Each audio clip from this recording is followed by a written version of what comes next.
നമുക്ക് ഈ ലെക്ചറിൽ move zeros to start or എൻഡിന്റെ പോസിബിൾ വേരിയൻസ് കാണാം. നമുക്ക് പലപ്പോഴും ഇന്റർവ്യൂവിന് move zeros to start or end എന്നായിരിക്കില്ല പറയുക. സീറോസിന് പകരം വേറെ എന്തിനേലും മൂവ് ചെയ്യാനായിരിക്കും പറയുക. Move odd or even numbers. Odd ആണോ ഈവൻ ആണോ നമ്മൾ എങ്ങനെയായിരിക്കും ചെക്ക് ചെയ്യുക? array of 5 mod 2 equal to 0 ആണെങ്കിൽ ഈവൻ നമ്പർ ആണ്. array of 5 mod 2 not equal to 0 ആണ് ഓഡ് നമ്പർ ആണ്. നമ്മളോട് സപ്പോസ് മൂവ് ചെയ്യേണ്ടത് ഈവൻ നമ്പേഴ്സിനെയാണ് സ്റ്റാർട്ടിലോട്ടോ എൻഡിലോട്ടോ എന്ന് പറഞ്ഞാൽ നമ്മൾ എന്താണ് ചെയ്യേണ്ടത്?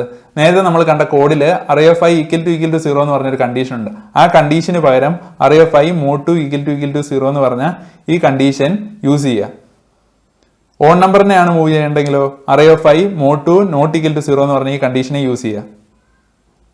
Move all numbers less than A particular number എന്ന് പറഞ്ഞാൽ എന്താണ് condition? array of 5 less than k എന്ന് പറഞ്ഞാൽ ഈ കണ്ടീഷൻ ഉപയോഗിച്ച് ആ നമ്പേഴ്സിനെ എല്ലാം മൂവ് ചെയ്യുക. Sort and array of zeros and ones. നേരത്തെ സെയിം പ്രോബ്ലം തന്നെയാണ്. അവിടുത്തെ കണ്ടീഷൻ എന്താണ്? array of 5 equal to 0.